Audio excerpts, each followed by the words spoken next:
निर्मला के पांचों बेटे पांचों ने ही लव मैरिज की थी। जहाँ सुनीता, अंकिता, प्रीति बहुत अमीर घर से आई थी, निशा और मनिका का मायका बहुत गरीब थी। निशा और मनिका अपने साथ कुछ दहेज भी लेकर नहीं आई थी, जिस वजह से निर्मला ने अपनी बहुओं में बहुत भेदभाव करती थी। एक दिन निर्मला की 3 अमीर बहू निर्मला के पास आकर कहती है, माँ जी, हम तीनों माँ बनने वाले हैं और आप दादी। हाँ माँ जी, हम तीनों ही आज हॉस्पिटल गए थे और हमें डॉक्टर ने चेकअप करके कहा कि हम तीनों ही प्रेग्नेंट हैं। हाँ माँ जी, आप कई महीनों से कह रहे थे ना कि इस घर में एक बच्चे की जरूरत है, एक बच्चों की किलकारी गूंजनी चाहिए, तो लीजिए, आप एक साथ आप तीनों बच्चों की दादी बनने वाली है। अरे वाह, ये तो बहुत खुशी की बात सुना दी तुम तीनों ने आज। रुको जरा, निशा और मोनिका को बुलाती हूँ, वो तुम तीनों की नजर उतार देंगी। तभी वहाँ निशा और मनिका आ जाते हैं और ये खबर सुनकर वो दोनों भी बहुत खुश हो जाती हैं। अरे वाह, बड़ी खुशी की खबर सुनाई है आपने। अब इस घर में बच्चों की किलकारियाँ गूंजेंगी। हाँ दीदी, तुम ठीक ही कह रही हो, एक साथ 3 बच्चों की किलकारी गूंजेगी, ये तो बड़ी ही खुशी की बात है। तुम दोनों ज्यादा खुश होने की दिखावा मत करो, मुझे सब पता है। खुद तो तुम दोनों अभी तक एक बच्चा नहीं दे पाए मुझे, एक फूटी कौड़ी भी अपने घर से दहेज के नहीं लाए हो। जितने भी खुशी मिली है आज तक मुझे इन तीनों बहुओं से ही मिली है। तुम दोनों ने तो बस दुख के सिवा मुझे और कुछ भी नहीं दिया है। तुम दोनों बस अब इतना करना, आज से मेरे इन तीनों बहुओं का खूब ध्यान रखना और ख्याल रखना कि ये तीनों कोई काम ना कर पाए। घर का सारा काम तुम दोनों ही करोगे आज से। निशा और मनिका को निर्मला से ऐसी कड़वी बातें सुनने की आदत पड़ गई थी। उन दोनों को निर्मला से और अच्छी बातें की कोई उम्मीद नहीं थी, इसलिए दोनों चुपचाप निर्मला की बातें मान लेते हैं और कहते हैं, जी माँ जी, आप बिल्कुल चिंता मत करना, हम इन तीनों को बिल्कुल भी काम नहीं करने देंगे और इनका पूरा ध्यान रखेंगे। निशा और मनिका तो पहले से ही इस घर का सारा काम करती है, लेकिन निर्मला ने अब दोनों को और भी ज्यादा काम दे दिया था। बाजार से सब्जी और राशन लेने के सारा काम उन दोनों को ही करना पड़ता था। घर के सबके कपड़े उन दोनों को ही धोना पड़ता था और उन तीनों का काम उनको ही अकेले करना पड़ता था। सुबह से उठने से लेकर रात को सोने तक सबकी देखभाल अच्छे से करना पड़ता था। मोनिका और निशा को अकेले ही ये सारा काम करना होता है।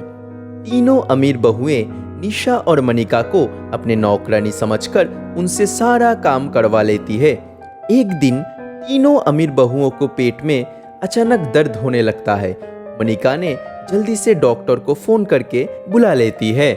आपकी ये 2 बहुएं भी माँ बनने वाली है, ये दोनों भी प्रेग्नेंट है, लेकिन आप इन दोनों को कभी ख्याल नहीं रखते क्या?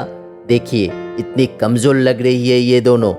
इन दोनों के खाने पीने का भी ख्याल रखना चाहिए आपको, क्योंकि ऐसे कमजोर रहती तो ये प्रेगनेंसी के हालत में बहुत ही खराब होगा और अधिक कमजोरी की वजह से मिसकैरेज भी हो सकता है।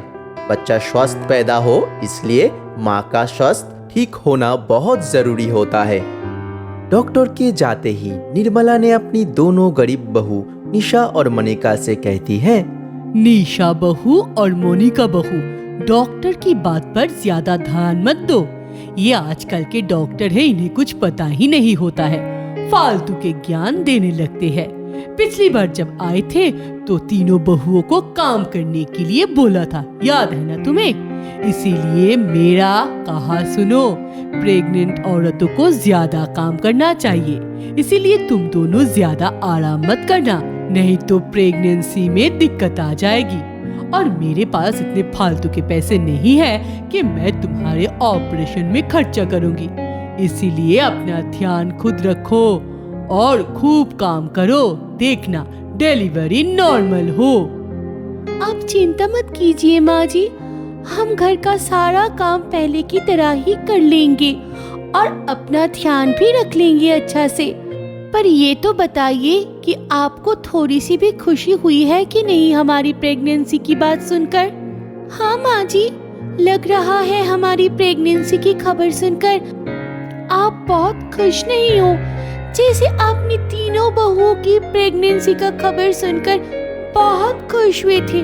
क्या आप हमारे बच्चों में भी भेदभाव करेंगे माँ जी? ज्यादा बातें बनाना बंद करो तुम दोनों। मैंने किसी के साथ कोई भेदभाव नहीं किया है। जिसका जैसा नसीब होगा उसे वैसा ही मिलेगा।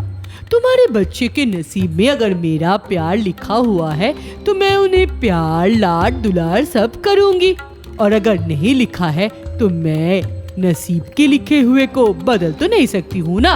अब ज्यादा बातें मत करो, जाओ अपना काम करो। निशा और मनिका की प्रेगनेंसी की खबर सुनकर तीनों अमीर बहुएं बहुत घबरा जाती हैं। उन्हें लगता है कि अब उनकी सास निर्मला निशा और मनिका के साथ अच्छा व्यवहार करने लगेगी और घर के काम उन तीनों को ना करना पड़ जाए, इसलिए वो तीनों निर्मला को भड़काने लगती है। माँ जी, अब तो निशा और मोनिका भी माँ बनने वाली है, तो क्या आप उनको भी हमारा जैसा ख्याल रखेंगे और हमसे सारा काम करवाएंगे? माँ जी, मुझसे तो घर का एक भी काम नहीं हो पाएगा। आज तक मैंने एक गिलास पानी भी खुद से नहीं खाया है, तो बड़े बाप की बेटी होने का क्या फायदा? इससे अच्छा है मैं अपने घर ही चली जाऊं।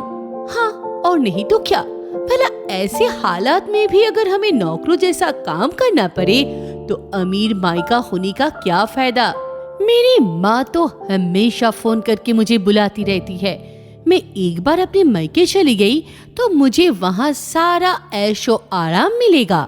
निर्मला अपने तीनों अमीर बहुओं की घर छोड़कर चले जाने की बात से डरकर कहती है, अरे ये कैसी बातें कर रहे हो तुम तीनों?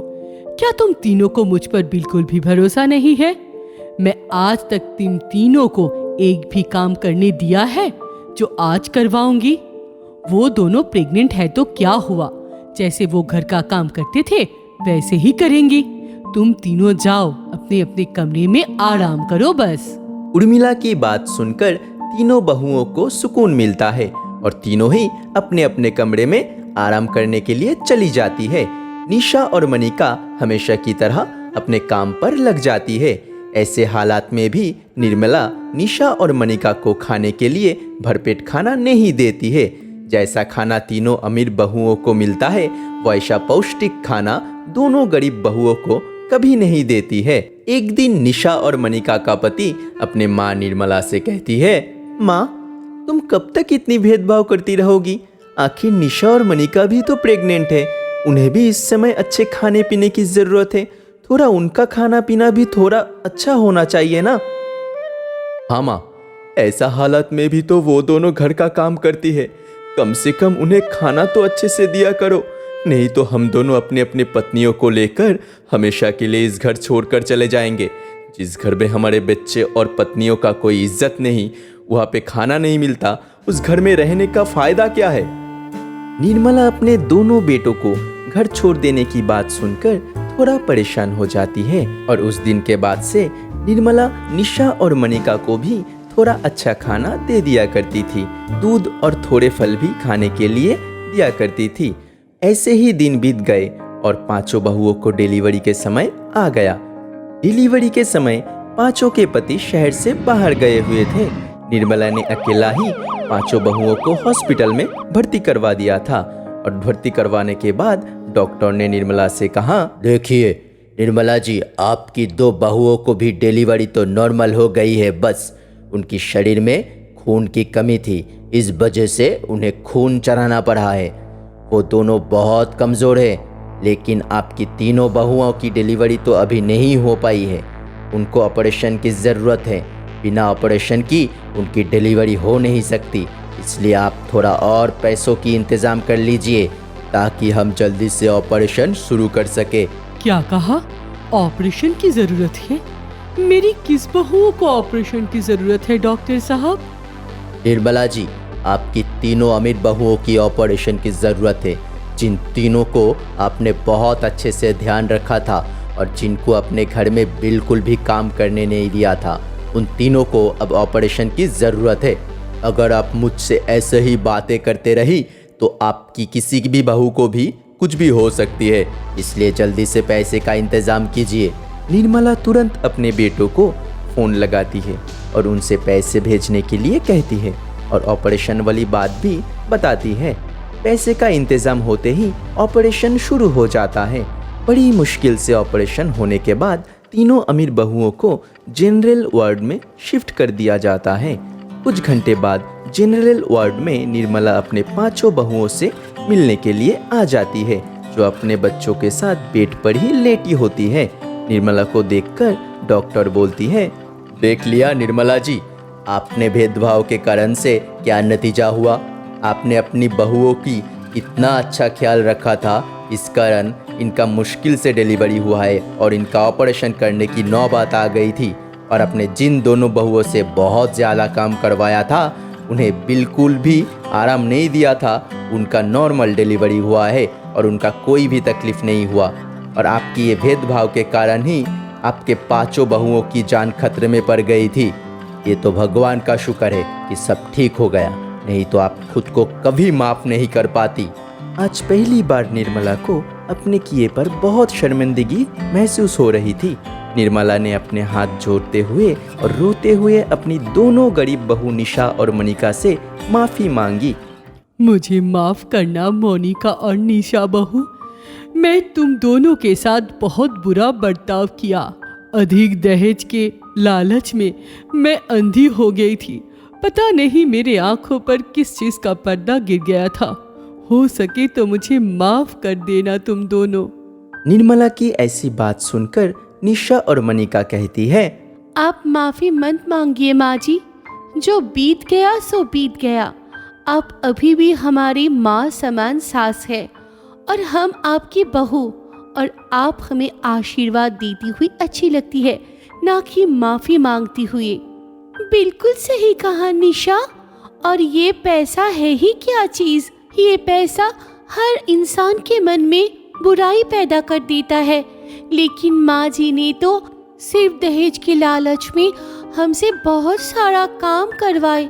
लेकिन बहुत जगह ऐसा भी होता है कि दहेज की लालच में बहू को जलाया दिया जाता है, जो कि एकदम भी गलत बात है।